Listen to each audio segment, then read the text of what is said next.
आप सोचिए इस बात को कि प्रभु यीशु मसीह जो स्वयं परमेश्वर का वचन है और वचन से परिपूर्ण था, Lord Jesus, who himself is the word, was filled with the word of God. जब 12 साल का ही था तो उसके अंदर इतना ज्ञान था वचनों का कि जो मंदिर के महापुजारी थे, जो फरीसी थे, जो टीचर्स थे लॉ के, वो भी एस्टोनिश्ड हो गए, वो आश्चर्यचकित हो गए, क्योंकि प्रभु यीशु मसीह 12 साल में भी वचनों में निपुण था.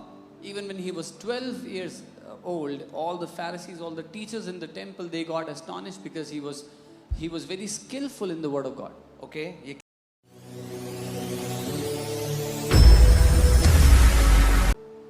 30 साल की उम्र तक Till the age of 30, पिता ने उसको रिलीज नहीं किया मिनिस्ट्री के लिए, the father did not release him into ministry.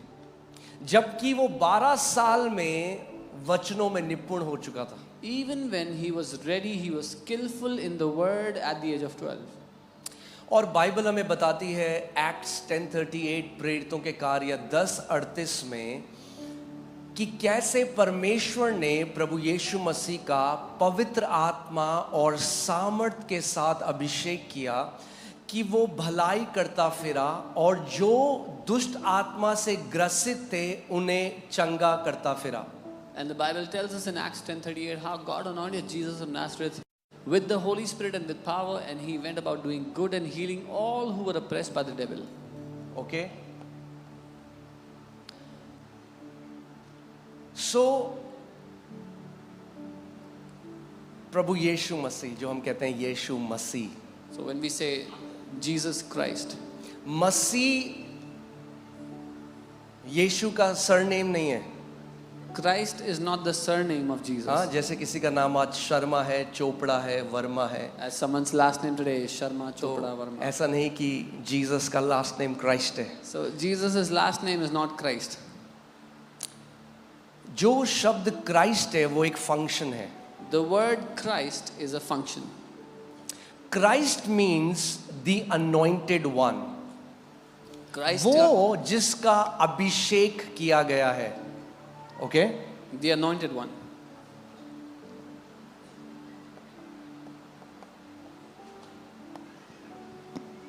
Christ का क्या मतलब है? The anointed one. सो जब यीशु मसीह को पिता ने अनॉइंट किया तो क्या हुआ? वो क्या बन गया?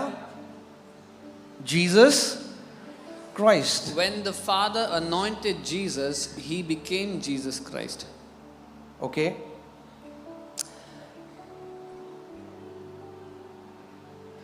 आज मैं आपको कुछ इंपॉर्टेंट सिखा रहा हूं और उसके बाद हम प्रार्थना करेंगे, पर ध्यान धरकर इस बात को सुनिए कि आपको समझ में आएगा. I'll teach you something important so you understand, and then we'll pray. यद्यपि वो वचन में निपुण था, तब भी 30 साल की उम्र तक वो कोई भी चिन्ह और चमत्कार नहीं कर सका. Even though he was skillful in the word of God, till the age of 30 he could not perform any miracles. मगर क्या करा उसने मंदिर में? जब वो वचन में निपुण था, वो शास्त्रियों के साथ वाद विवाद और रीजनिंग कर रहा था वचन को लेकर. But what did he do in the temple at the age of 12 when he was skillful in the word? He was debating, he was arguing with the temple priests. मैं आपको कहीं लेकर जा रहा हूं. I'm taking you somewhere. Okay? वो धार्मिक लोगों के साथ क्या कर रहा था? रीजन कर रहा था. He was reasoning with the religious people, मगर कोई चमत्कार नहीं कर सकता था but he could not do any miracles जब तक अभिषेक उसके ऊपर नहीं आया. until the anointing was poured upon him. जब अनॉइंटिंग उसके ऊपर आ गया, पवित्र आत्मा उसके ऊपर आ गया और वो अनॉइंटेड बन गया, तब दुष्ट आत्माओं को निकालने लगा और बीमारों को चंगा करने लगा. When the anointing came upon him and he became the anointed, he started to cast out demons and to heal the sick. अगर आपके पास केवल परमेश्वर का वचन है और अनॉइंटिंग नहीं है, आप केवल लोगों से बहस करोगे और रीजन करोगे, और यही आपकी मिनिस्ट्री होगी. If you just have the word of God and not the anointing of God, then you will only reason and debate with people. This will be your ministry. फरीसियों में और प्रभु यीशु मसीह में ये अंतर था कि फरीसियों के पास केवल वचन था और यीशु के पास वचन और आत्मा दोनों था. The difference between the Pharisees and Jesus was the Pharisees only had the word, but Jesus had the word and the anointing both. Amen? क्योंकि अगर, और फरीसियों, आपको पता है फरीसी पूरा तोरा मुंह जुबानी बोल सकते थे. And you know the Pharisees could recite the entire Torah. They wrote memorized it. तो ऐसा नहीं था कि उन्हें परमेश्वर की व्यवस्था नहीं मालूम थी. उनको पता था, उनको ये भी पता था कहाँ विराम आता है, कहाँ कॉमा आता है, उन्हें ये भी पता था. They knew the law of God. They even knew where a comma or a full stop is. मगर उनके द्वारा एक भी चिन्ह और चमत्कार कभी नहीं हुआ. But through them, not even once any miracle or wonder happened.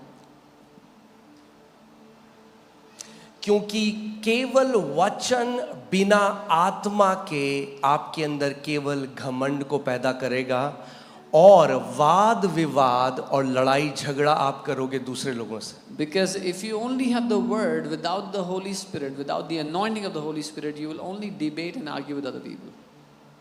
Amen.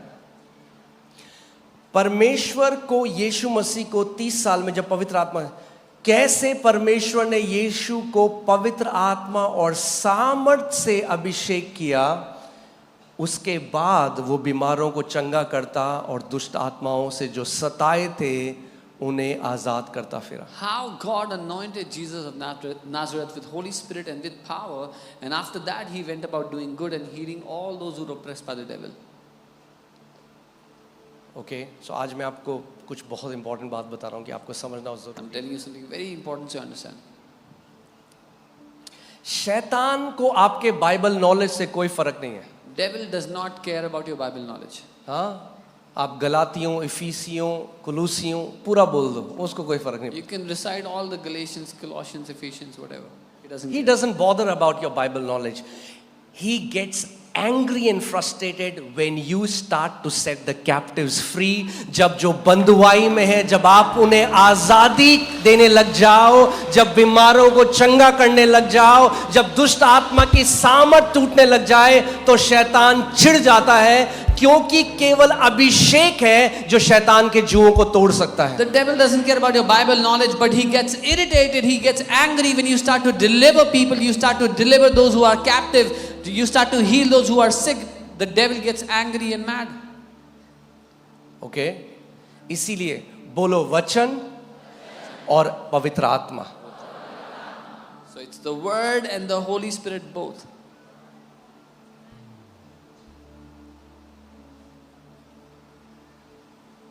नमक का, do you know the chemical formula? Is it NaCl, right? Nitric and chlorine.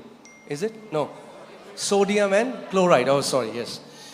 नमक जो है NaCl, हाँ, सोडियम और क्लोराइड, अगर अकेले खाओगे तो जहर है, मर जाओगे. मगर जब मिल जाता है तो नमक बन जाता है, जिससे आपके खाने में फ्लेवर आता है.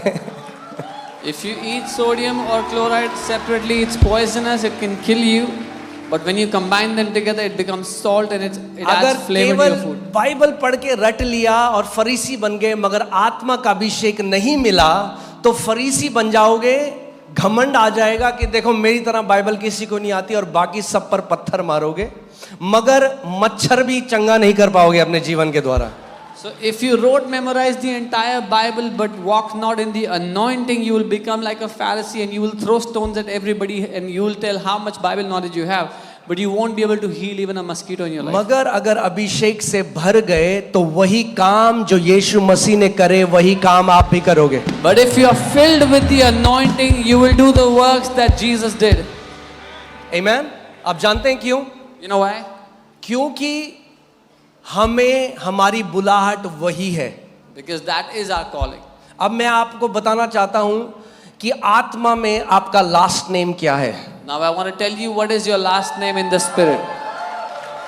वो शर्मा नहीं, वो वर्मा नहीं, वो सजवान नहीं, वो सेठी नहीं, वो क्राइस्ट है। जैसे यीशु क्राइस्ट था, जिस दिन आत्मा का अभिषेक आपके ऊपर आया, आप भी वो क्राइस्ट हो मसीह के। Your last name in the spirit is not Sharma, Varma, Sajwan or Sethi. It is Christ. The day the anointing of the Holy Spirit came upon you, your last name in the spirit became Christ. Amen. Can you put Psalm 2:2? भजन संहिता 2:2। केवल यीशु ही Jesus Christ नहीं है, यही मसीह लोगों ने समझा नहीं। हमने कहा अरे वो तो यीशु मसीह है, वो खुदा है। Only Jesus is not Jesus Christ. मैं आपको एक बात बता, अगर वो खुदा है तो उसको अभिषिक्त होने की क्या जरूरत थी फिर? If he is God, what was the need for him to be anointed? God doesn't need to be anointed. परमेश्वर को अभिषेक किए जाने की आवश्यकता थोड़ी है। कितने लोग मेरी बात को समझ रहे हैं? How many understand?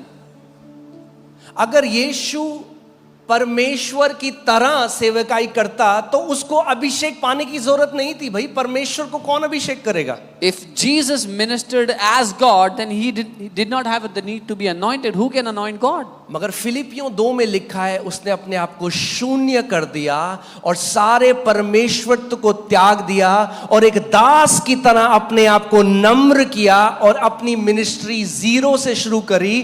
तो अगर आज आपकी मिनिस्ट्री 0 से शुरू होती है तो आप अच्छी जगह में हो। But Philippians 2 talks about Jesus making himself of no reputation, taking the form of a servant and starting his ministry from 0. So if your ministry is starting from 0, that is a good thing. Amen. क्योंकि अगर जो यीशु ने किया वो परमेश्वर की तरह किया, तो फिर तो ये हमारे साथ बहुत बड़ी चीटिंग है। अगर वो कहता है कि जो मुझ पर विश्वास करेगा तुम मेरे जैसे और मेरे जैसे ने मुझसे भी बड़े बड़े, हम कहेंगे अरे प्रभु क्यों मजाक कर रहे हो हमारे साथ? कहाँ आप परमेश्वर, कहाँ हम मिट्टी, कैसे हम तेरे जैसे काम कर सकते हैं? So if what Jesus did, he did as God, then it is not fair for him to tell us that we will do greater works than him, because he is God and we are dust. जब यीशु पुनरुत्थानित हुआ यूहन्ना 20 में, और जब चेले कमरे के अंदर छुपे हुए थे और जब वो दीवार से चेलों के पास आया, उसने कहा पीस टू यू, तुम्हें शांति मिले, जैसे पिता ने मुझे भेजा है वैसे ही मैं तुम्हें भी भेजता हूं। When Jesus was resurrected and he walked through the wall, came to his disciples and said, as the Father has sent me, so I now send you. Amen. अगर ये बात सच है, if this is true, और मसीह ने हमें वैसे ही भेजा है जैसे पिता ने उसे भेजा था, तो उसे हमें भी वो देना पड़ेगा जो पिता ने उसे दिया था। And if Christ has sent us as the Father sent him, then he has to give us what the Father gave to him. Amen. और यही दिक्कत है आज। This is the problem. लोग ज्ञान के पीछे भाग रहे हैं। People are running after knowledge. It's not about knowledge. मुद्दा ज्ञान नहीं है।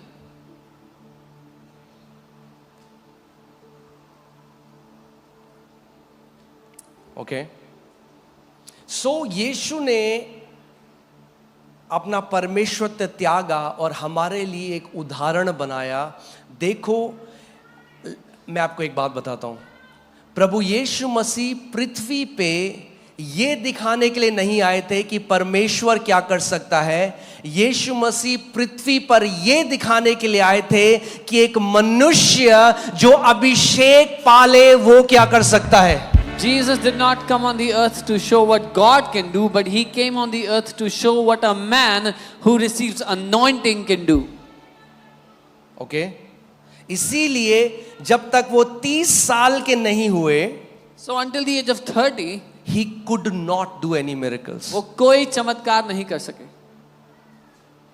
तो मैं आज आपको एक कुंजी दे रहा हूं। So I'm giving you a key today. लोग कहते हैं ये कैसे हो रहा है आपकी सेवकाई में? People ask me, how is this happening in your ministry? It's the anointing. अभिषेक के द्वारा। और वो अभिषेक आपके लिए, सबके लिए परमेश्वर पिता ने रखा है। And that anointing the Father has kept for each and every one of you.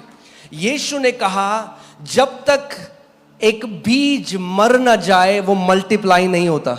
Jesus said, until a seed dies, it does not multiply.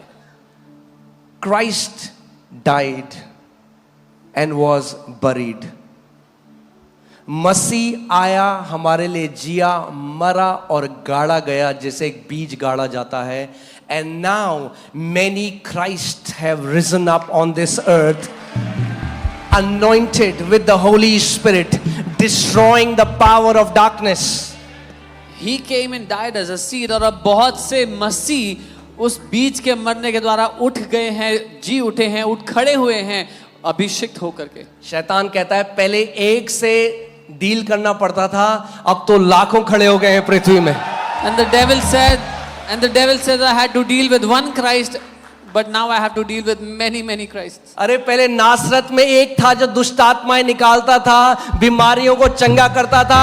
अरे अब दिल्ली में, मुंबई में, पुणे में, अमेरिका में, चाइना में बहुत सारे मसीह खड़े हो गए हैं. The devil says there was one Christ in Nazareth and now there are Christs everywhere in Delhi, Mumbai, Pune, America, China, every place there is a Christ now.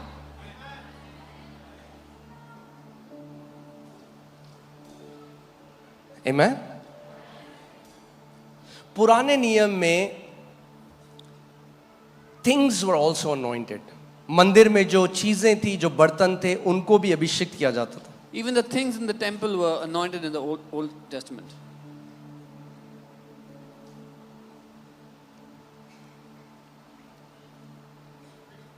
नए नियम में the anointed one came. He is the first, he is the role model of what an anointed one looks like. वो एक आदर्श उदाहरण है कि एक अभिषिक्त कैसा दिखता है. Okay? मैं फिर से आप बोला. Jesus Christ is the role model of what an anointed one looks like. यीशु मसीह वो उदाहरण है, वो आदर्श है कि एक अभिषिक्त कैसा दिखता है. और अनॉइंटिंग जो दी गई वो एक उद्देश्य से दी गई. परमेश्वर ने जो अनॉइंटिंग उड़ेली, पिता ने जो अनॉइंटिंग उड़ेली यीशु में, बाइबल हमें बताती है क्यों उड़ेली. पतरस ये बताता है प्रेरित 10:38 में, क्यों उड़ेली, ताकि वो क्या करे, बोलो, बीमारों को चंगा करे, दुष्ट आत्माओं को निकाले. सो अनॉइंटिंग जो है ना, वो जुए को तोड़ने के लिए डिजाइन की गई है. The anointing was given, as Peter describes it, to heal the sick, to cast out demons. Anointing is designed to break the yoke of the enemy. इसीलिए एक व्यक्ति है जो शराब पी रहा है 38 साल से. There is a man drinking since 38 years, alcoholic. उसके परिवार ने उसे 4 बारी रिहैब भेज दिया, वहां बेल्टों से नंगा करके पिटाई करी उसकी, और तब भी नहीं छोड़ पा रहा है. His family has sent him in the rehab. They beat him with a belt. अब वो चर्च में आया तो एक पास्टर ज्ञान दे रहा है, शराब मत पियो. वो कह रहा है हाँ मैं भी नहीं पीना चाहता. And he comes to church and a pastor is telling him don't drink alcohol, and he says ज्ञान से आजादी नहीं मिलेगी, अभिषेक से आजादी मिलेगी. Freedom does not come by knowledge, freedom comes by anointing. यीशु मसीह ज्ञान नहीं दे रहा था जो शैतान की बंधुआई में थे, वो अभिषेक से उन बंधनों को काट रहा था. Jesus was not giving knowledge to those who were in the bondage. He was destroying the yoke of the enemy through that anointing. Okay? ये क्लियर है अभी तक? हल्के हल्के जाएंगे आगे. मैं चाहता हूं ये समझ जाओ. तो हमारा एक रोल मॉडल है कि एक अब शीशे में देखते हैं आप, बाल खराब है तो बाल सही कर देते हैं. So we have a role model how we look in a mirror if the hair is not right. आत्मिक रूप से यीशु मसीह हमारा शीशा है. In the spirit, Jesus is our mirror. ऐसे हमें दिखना है, ऐसे हमें चलना है, ऐसे हमें वही करना है जो उसने किया. This is how we must look, this is how we must walk, this is how we must do as he did. इसीलिए क्रिश्चियन वर्ड जो है ये आता है क्राइस्ट इन, यानी वो व्यक्ति जिसके अंदर अभिषेक है. ये टाइटल नहीं था, ये एक फंक्शन था भैया. तो अगर लोगों को सेट फ्री नहीं कर रहे, बीमारों को चंगा नहीं कर रहे, जो दुष्ट आत्मा उनमें से लोगों को नहीं निकाल रहे, तो फिर आप एक मसीह. The word Christian comes from Christ in. When the anointed one is in you, and that is not a title, it's a function. If you're not healing the sick, if you're not casting out the devil, then Christian, no. आज वो क्या बन गया? धर्म बन गया. Today it has become a religion. धर्म तो था ही नहीं भाई. It was never a religion. हम क्रिश्चियन हैं, Oh, we are Christian. हम बाकियों को तो क्या छोड़ा है, हम खुद रात को टपक टपक। हम क्रिश्चियन, देख रहे हो क्रिश्चियनों की क्या मतलब क्या दिखाते हैं बॉलीवुड में कि जो शराब पीने वाले हैं वो ये इमेज है आज क्रिश्चियन। अरे वो बंधनों में जो पड़े हुए हैं उनको आजाद करने वाले हैं, वो असली मसीह हैं। Those who set the captives free are the true Christians.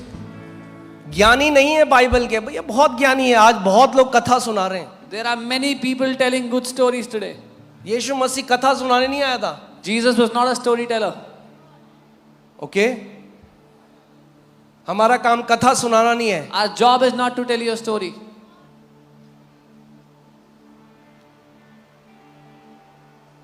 आप जानते हैं पूरी बाइबल में, पूरी बाइबल न्यू टेस्टमेंट पढ़ो, यीशु मसीह ने कभी नहीं कहा go and preach the gospel. You know, in the entire New Testament, Jesus never said जाओ और सुसमाचार प्रचार करो. कोई स्क्रिप्चर नहीं है ऐसा। There is not one verse like that. हमने क्या किया, अपनी सहूलियत के हिसाब से आधा ले लिया। What we did according to our convenience, we took half of that verse. He said, उसने कहा, go and preach the gospel, जाओ सुसमाचार प्रचार करो, heal the sick, बीमारों को चंगा करो, cast out demons, दुष्ट आत्मा को निकालो, cleanse the lepers, कोढ़ियों को शुद्ध करो। कभी भी जो निर्देश था वो केवल सुसमाचार प्रचार का नहीं था। It was not just to preach the gospel, it was to demonstrate the gospel. The instruction was never just to preach. वो सिर्फ सुसमाचार प्रचार करना नहीं था, लेकिन राज्य को प्रकट करना था। और प्रकट करने के लिए आपको अभिषेक दिया गया है। And to demonstrate the kingdom, you have been given the anointing. आज बिना अभिषेक के मत जाना इस जगह से। Today, do not go back from this place without anointing. Okay कि कल से जब आप किसी को यीशु के बारे में बताओ, स्वर्ग के बारे में बताओ, तो आप केवल कथा नहीं बता रहे, आप स्वर्ग की हकीकत को प्रकट कर रहे हो उनके सामने। So that from tomorrow when you are telling someone about Jesus, about heaven, you are not telling them a fairy tale, a story, but you are demonstrating the kingdom of heaven in their life. Amen. But who am I? पर मैं कौन हूँ? The anointed one. वो अभिषिक्त हो आप। Say, I am the anointed one. बोलो मैं अभिषिक्त हूँ। Because the anointed one lives in me. क्योंकि वो अभिषिक्त मेरे अंदर रहता है। I am the anointed one. मैं अभिषिक्त हूँ। Because the anointed one lives in me. क्योंकि वो अभिषिक्त मेरे अंदर रहता I है। am the anointed one. मैं अभिषिक्त हूँ। Because the anointed one lives in me. क्योंकि वो अभिषिक्त मेरे अंदर रहता है।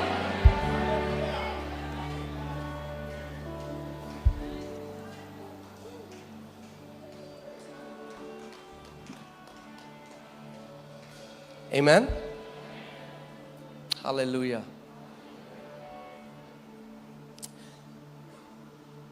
जो यरूशलेम में भीड़ बैठी थी ना, वो पतरस की कथा सुनने के लिए नहीं बैठी थी। The crowds that were gathered in Jerusalem were not there to hear Peter's stories. वो बैठे थे कि उसकी परछाई हमारे ऊपर पड़ जाए। Come on.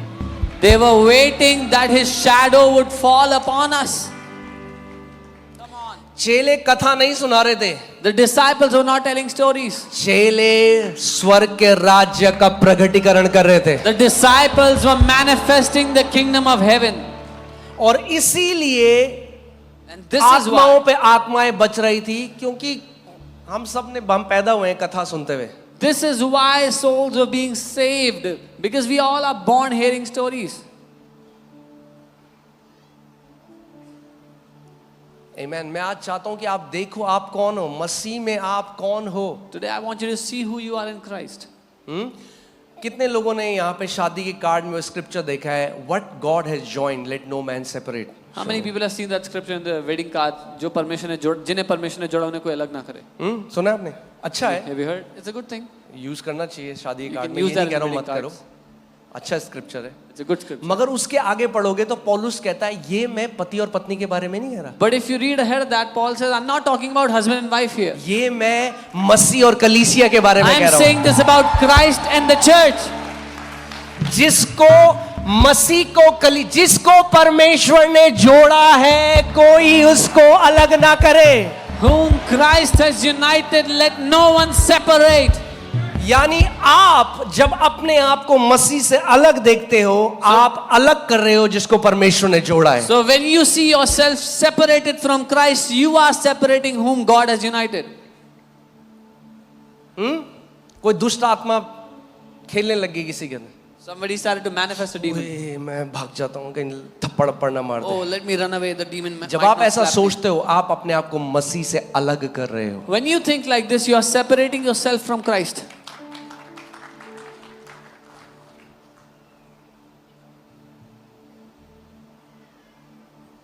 Whom God has joined, let no man separate. जिसे परमेश्वर ने जोड़ा उसे कोई मनुष्य अलग ना करे. प्रभु अगर तू ना चाहे तो मैं भी नहीं जाऊंगा. Lord, if you will not go, I will not go. हैं? What? अरे जिसको परमेश्वर ने जोड़ा है उसको मनुष्य अलग ना करे. Whom God has united, let no one separate. अब आपकी प्रार्थना होनी चाहिए, धन्यवाद परमेश्वर, जहां मैं जाता हूं मेरा मसीह मेरे साथ जाता है. Now your prayer should be, thank you Lord, wherever I go, my Christ goes with me. मेरे हाथ जब मैं किसी के ऊपर रखता हूं तो मेरा मसीह अपने हाथ उस व्यक्ति के ऊपर रखता है. When I put my hands on someone, my Christ puts his hands जब on मैं them. प्रचार करता हूं तो मेरा यीशु मेरे मुंह के द्वारा प्रचार करता When है. I preach, my Jesus preaches through my mouth. क्योंकि मैं और मसीह अब एक हो चुके हैं. Because me and Christ are now one. तो मतलब समझो क्रिश्चियन, जो मैं कहता रहता हूं ना, ईसाई ईसाई, अगर आप हो ईसाई, शैतान है कसाई. So understand what Christian means. When I say if you're a religious Christian or if you're a Isai. याद है मैंने आपको पिछले संडे बताया था, अपने पुराने टाइम में वो देखियो कि पिक्चर होती है, एक वो बंदा गन निकालता है ऐसी साबुन की बनी हुई, देखा किसी ने? हाँ, ऐसे गन निकालता है साबुन की, और पहले तो वो बिल्कुल रियल लगती है मगर थोड़ा टाइम में ऐसे हो जाती है. तो ऐसे ही है टाइटल में, अगर हम क्रिश्चियन है, मेरा नाम डेविड है, मेरा नाम जॉन है, शैतान को फर्क नहीं पड़ता, वो कहता है भाई अभिषिक्त है या नहीं है.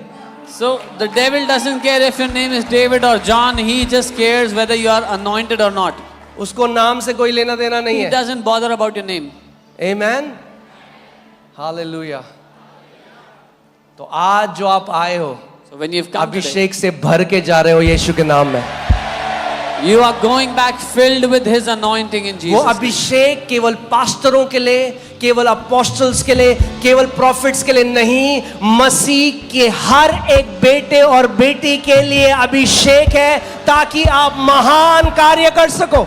This anointing is not just for pastors, apostles or prophets. This is for every son and daughter of God, so you can do mighty wonders in Jesus' name. आमेन. आप सब के लिए है. It's for all of you.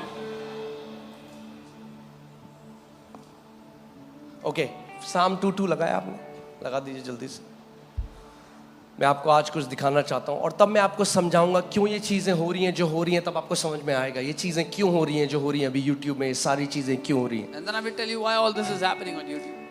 यहोवा के और उसके अभिषिक्त के विरुद्ध पृथ्वी के राजा मिलकर और हाकिम आपस में सम्मति करके कहते हैं. The kings of the earth set themselves and the rulers take counsel together against the Lord and against His anointed, saying. Hear this. सुनिए. Satan is against God and His anointed. शैतान परमेश्वर के विरुद्ध है और परमेश्वर के अभिषिक्तों के विरुद्ध है. He's not against Christians. वो ईसाइयों के विरुद्ध नहीं है. समझ रहे हैं आप? उसको फर्क नहीं पड़ता. He doesn't bother. He's against the anointed. वो अभिषिक्तों के विरुद्ध है. क्योंकि अभिषिक्त उसके किंगडम को फाड़ रहे हैं. Because the anointed are tearing apart the devil's kingdom. हाँ, अब लड़ाई चल रही है और एक पोस्ट से लगातार बॉम्ब आ रहे हैं और उनका उड़ रहा है, तो वो कहेंगे भैया सबसे पहले इसके ऊपर अटैक करो. A war is going on and from one post heavy artillery is being drawn and they are destroying this army, so they will say first get rid of that. So can you put in Greek? ये जो शब्द anointed है, ये शब्द आता है Creo से. आप देखो क्रियो, ये जो शब्द है इसका मतलब जैसे आप किसी के ऊपर तेल उंडेल के मल दो तेल पूरी शरीर में. That is the word which means anointed. यानी जब परमेश्वर अपनी आत्मा से आपको पोत देता है हर जगह से. Okay So the word anointed comes from the word kreo, which is as if when the Lord smears you everywhere from with His Spirit. अगर किसी ने तेल लगा दिया अपने पूरे शरीर में If someone puts oil on their entire body और आप किसी से हाथ मिलाओ and you shake तो your उसके hand, हाथ में भी तेल आ जाएगा, their hand उसके will get कपड़ों में तेल होगा, oil, तेल their बह clothes रहा will have है. oil, the oil ऐसे ही is flowing through. परमेश्वर, तेल एक प्रोफेटिक साइन है पवित्र आत्मा का. परमेश्वर अपनी पवित्र आत्मा से पोत देता है आपको चारों ओर कि अगर कोई व्यक्ति आपको छूता है तो पवित्र आत्मा को छूता है. आपके द्वारा, आपके कपड़ों के द्वारा, आपके वचनों के द्वारा पवित्र आत्मा बहता है. So the oil represents the Holy Spirit. This is how God anoints you with the Holy Spirit. When you touch someone, the Holy Spirit touches them. Through your clothes, through your touch, the Holy Spirit touches people. Okay आप सोचो, प्रभु यीशु मसीह, पूरी Bible आती है उसको, So Jesus knows the entire Bible. खुद Bible है, He himself is the वचन Bible. है, वो लिखित वचन भी आ गया उसे पूरा. He is the Word of God and He वो has the रोज written जाता word. है, आराधनालय में जाता है, Every day He is going to the temple.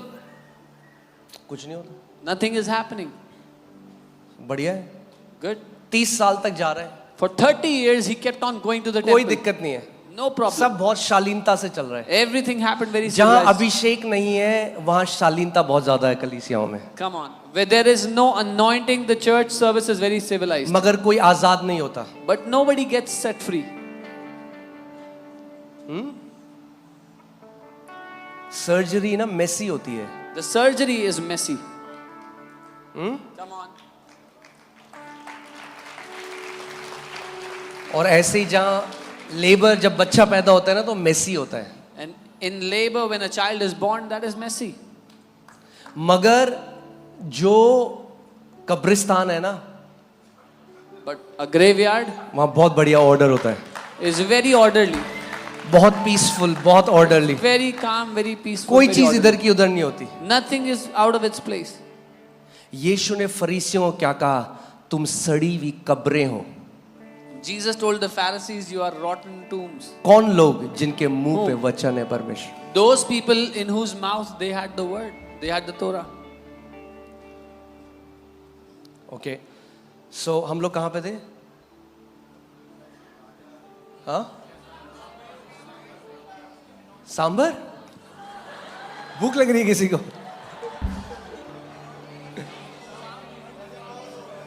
अच्छा ठीक है, ठीक है, ठीक है. वो तो समझ में तो मुझे कुछ नहीं आया, बट ठीक है. तो हाँ, प्रभु यीशु मसीह रोज आराधनालय में जा रहा है, कुछ नहीं होता. So Jesus went to the temple every day, nothing happened. 30 साल तक. सोच सकते For हो 30 30 साल, years, can you imagine? छोटा समय नहीं है. Not a small time. 30 साल तक For 30 years. एक यहूदी की तरह As a Jewish man, वो आराधनालय सिनेगॉग जाता था. he used to go to the synagogue. The Jewish अब synagogue. जब वो 30 साल का हुआ, यर्दन नदी में गया, स्वर्ग खुल गए, पवित्र आत्मा उसके ऊपर Now उतर at the आया. age of 30, when he went to the river Jordan, the heavens opened, the Holy Spirit came upon him. अब बाइबल कहती है एज वॉज हिज कस्टम, जैसे उसका कस्टम था. अब अगले दिन अब क्या मिल गया? Now the Bible says, now he is Christ the anointed one. as per his custom, he was going to the temple, the synagogue, but now he had the anointing, he was Christ now. Okay अब दोबारा चलते हैं आराधनालय में. So again, let's go to the temple. He steps.